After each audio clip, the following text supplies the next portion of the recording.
Hello everyone, my name is Rochelle Innocent and I'm the founder and CEO of Project Purpose. Welcome to our channel.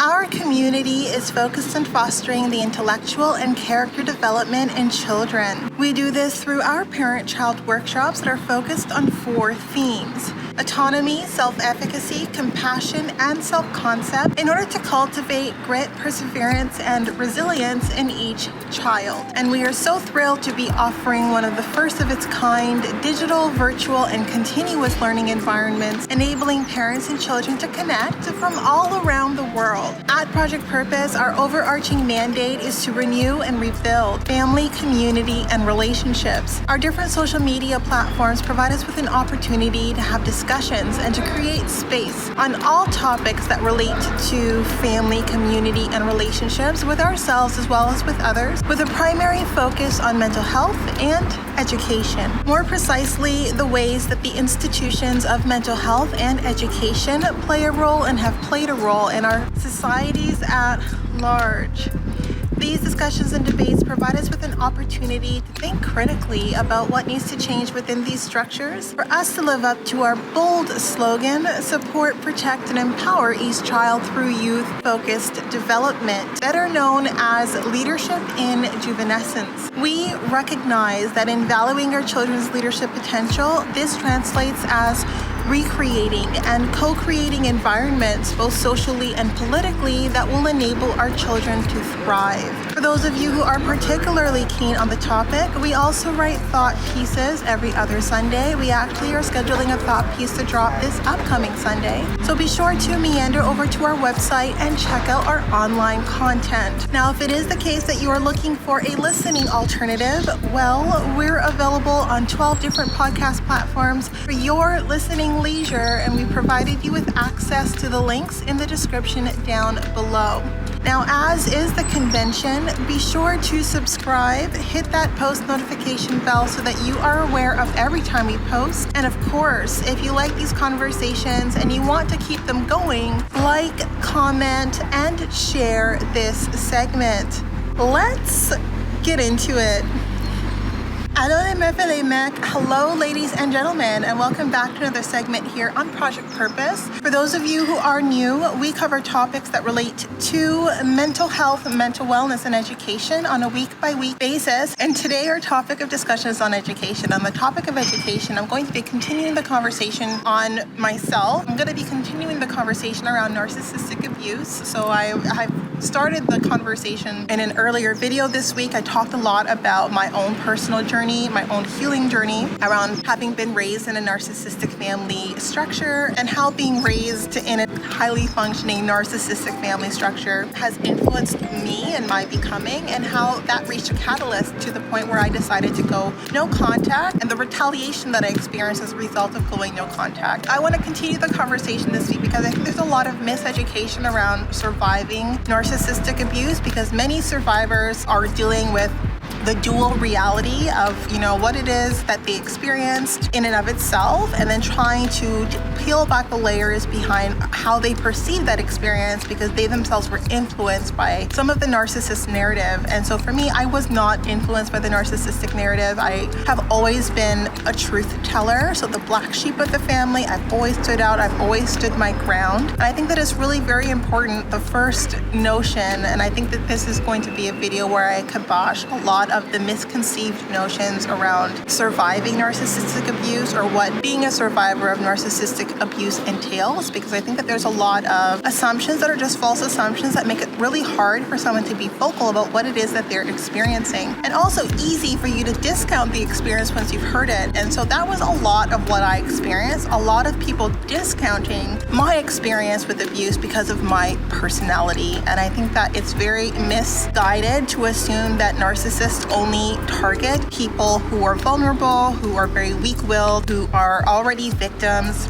and people who are pliable, and people who are ready to please. I think that that is like the most harmful misconception, and a lot of people would discount when I would be vocal about the abuse and some of the conversations that I would have with my mother, especially, who was really the source of the narcissistic abuse that I personally experienced. And I was discounted a lot, right? And I think that a lot of people just saw my strength, saw my personality, saw the fact that I was ready to stand my ground. I was ready to defend myself always. And they saw me also defending myself against my mother. So they thought to themselves, well, how could she be subject to abuse?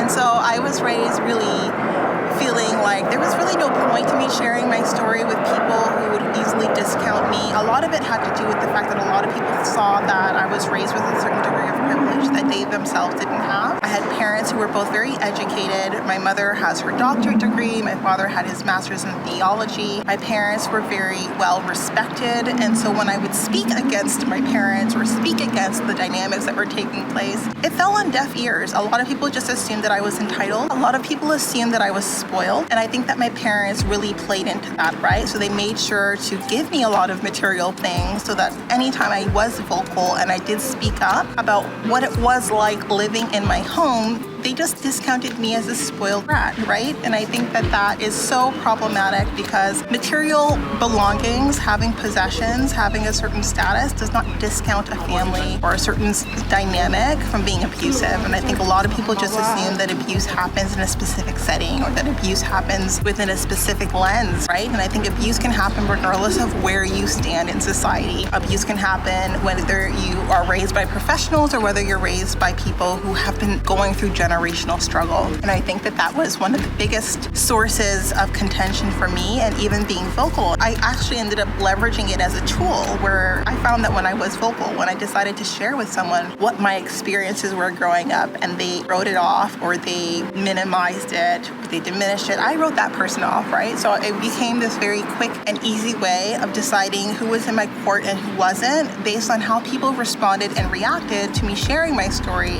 about how it was that I suffered a lot of psychological and emotional abuse from my mother, about how a lot of the dynamics between me and my brother had to do with competition. And I am someone who is built to perform, right? So like I rose to the challenge, right? Like my mother used to always say, well, you know, I had 3 under 3 and I still managed to get my degree. My mom formerly was trained as a nurse.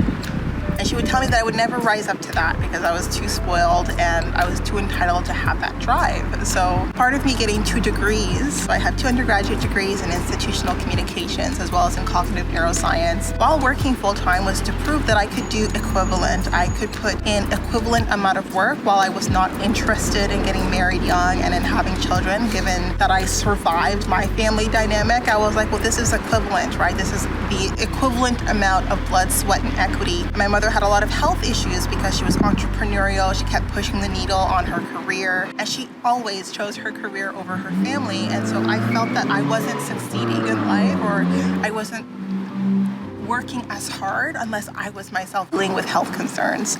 And I honestly believe, like I had mentioned in a few videos, that when it was the case that I was injured, I had a freak accident where I was burned. I had 2nd-degree burns on my legs. That recovery process was so complicated because I was challenged when I rested, right? So I was challenged in that my mother saw resting and taking a period to restore as weakness. So like I ended up developing a lot of digestive issues. I think even my gluten intolerance developed at that point in time. I was probably always sensitive to gluten, but I became completely intolerant to gluten because of the stress that my body was under and the fact that I wasn't resting, right? So other things started to break down in my recovery of my burns. And remember again, like burns, it was a 2-year recovery period that was extended for me because I just wasn't doing all the things that the doctor had ordered by way of stress management. And I think that forget that our body is a full united system, right? Like if you are physically recovering, the amount of mental and emotional stress that you're dealing with will also impact the physical recovery process. And I had to learn, and I did choose to learn, to silence my mother's voice because it was impeding my ability to get better. I think about like the generational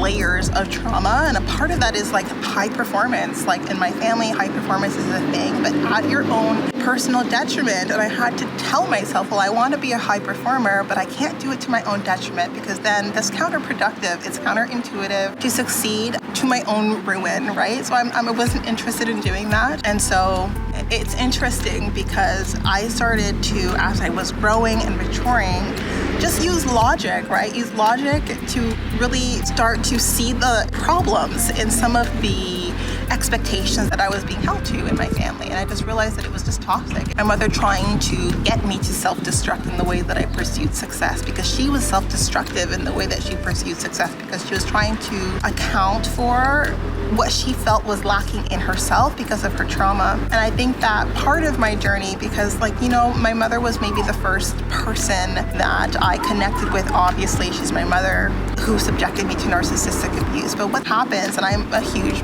believer of energy, is that it created for me empathy towards someone who suffers from narcissism, someone who really can't see you thrive, can't see you win without seeing it as their own failure, or seeing it as putting a shadow on their own successes. I felt empathy because I saw where it came from. I saw all the trauma that built into my mother being the way that she was, and I saw the pain behind why she was the way she was. So I would make allowances for her, because I'm like, well, you know what? She's been through so much trauma. She's been through so much pain. There's so much that she would want to have validated, but the people who will refuse to validate it, I have to just forgive her and let it go. And what it created was a threshold for abuse. It was just far too deep, right? So it just made me have to deal with cycles of dealing with narcissistic abuse that I would cut, right? So I had to just continuously learn to shorten and to decrease my threshold over time. So with my mother, I had developed a very deep threshold for abuse. Even though I fought back, I still tolerated far too much, right? If you were raised in a healthy dynamic, the amount of abuse that you would tolerate by way of verbal, emotional abuse would be significantly less than what I tolerated, because I had the skin, I had developed the thick skin to deal with it. So I had learned through, narcissistic relationships. My first few romantic partners definitely were highly emotionally and verbally abusive. And I had to learn through each of those relationships as I grew and developed the strength to break away from those relationships that my threshold was just too deep. I had too much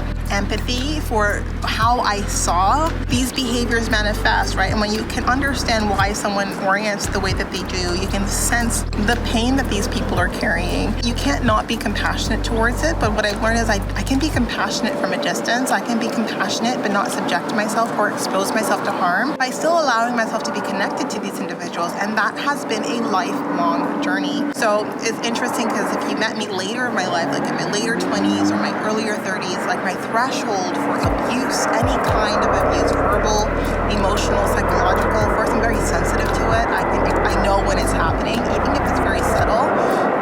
My threshold has become zero. And understand it's been a lifelong progression towards zero. And it was in returning back from France, experiencing so much healing in France, that I recognized that I just didn't have the threshold for the abuse anymore. I didn't have the desire to stay connected to people who were comfortable abusing me and hurting my feelings, allowing themselves to feel like they had to pit themselves against me, and because of that resented me and had contempt towards me. And I was okay with having relationships that had underlying contempt and resentment, because that was the dynamic that I was born into. So I think it's important for anyone who's surviving narcissism and who's kind of dealing with the aftermath of it to recognize it can happen to anyone. I was born into it, and a lot of us wonder what it is that is wrong with us, and there's nothing wrong with us if it is the case that we have been victimized by people who are narcissistic. I think that it is just certain profiles of individuals who are predatory, and you may or may not cross paths with these individuals, and just understand that it's part of growth and learning to understand how to combat and how to defend yourself against these kinds of individuals. And while it made me susceptible to further narcissistic abuse, like I had mentioned that I was being stalked, I had a mentor who saw an opportunity once he saw that I was completely isolated from my family, that I was trying to do the healing work by creating distance and going no contact with my family. And he saw that as an opportunity to bank on my isolation by trying to get a business case for Project Purpose for adults. And that was essentially how the stalking began. It was him and a few peers within my MBA who saw an opportunity to make Project Purpose a program for adults, not recognizing that that was the evolution that I had in mind already. And then from there, things just kind of escalated and spiraled out of control. And so while I like to say that I live a very even keel life, I don't care for unnecessary drama. I find that being a strong personality, having a high threshold for abuse, it creates a lot of ripples, right? Because you attract people who see your threshold for abuse, and and then get confused by the strength in your personality, and then they find themselves in this power dynamic with you that they didn't expect to be in because they thought it would be easy to abuse you or to assert themselves over you, not recognizing that I am a byproduct of the setting that I grew up in, right? My personality is much stronger than my threshold for abuse, and my threshold for abuse, again, has diminished over time, but it hasn't changed the fact that I still attract people who are abusive. And I think that because my threshold is now 0, it almost creates like this challenge. I think people feel the narcissistic wounds to some extent, but I think that they need to recognize that those wounds have healed. They're for the most part healed, I guess.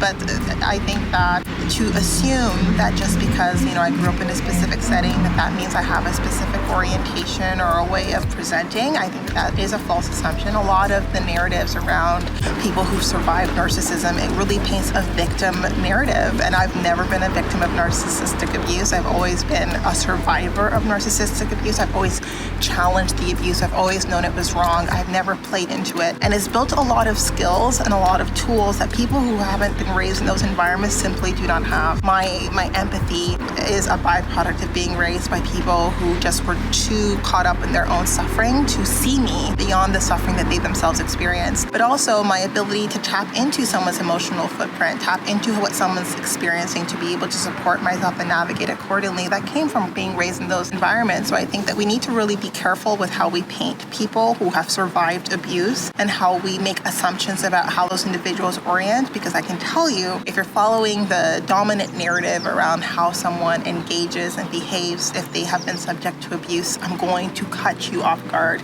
If you follow a certain set of assumptions about the ways that you can manipulate or control me as a byproduct of how I've been primed, I think that you're going to be caught off guard, because my parents failed, and if they failed, I trust and believe that anyone who came after them who have tried to assert themselves over me has also failed, because I've always chosen myself and I will continue to choose myself. But now I've recognized that it's important that I share my story so that those who are learning to choose themselves see that it's possible, right? But it also means that you need to be cognizant of the kinds of people that you can and cannot just have in your life. And if you're subject to narcissistic abuse, people who are tepid, like lukewarm people, are a nightmare to have in your life, because they are the bandwagoners who will go with any narrative against you because maybe there's underlying contempt, jealousy, envy that they have towards you, and they're just waiting for one little ripple to ride in order to destroy you, right? And I think destruction is something that can only really take place in circles of people who aren't for you. And I had a lot of threshold to deal with a lot of behaviors of people who were superficially my friends, but I think deep down just wanted an occasion or an opportunity for failure and then bank on that. And I definitely went through betrayal, but I couldn't say that I was horribly surprised because I knew the kind of people I surrounded myself with. And so now I would much prefer my own company, being in solitude, than to be around people who are tepid, be around people who are lukewarm, be around people who are competitive, who have their own issues that make it hard for them to be okay with the success of other people, right? And I am someone who will always celebrate you. I will always celebrate your success. I believe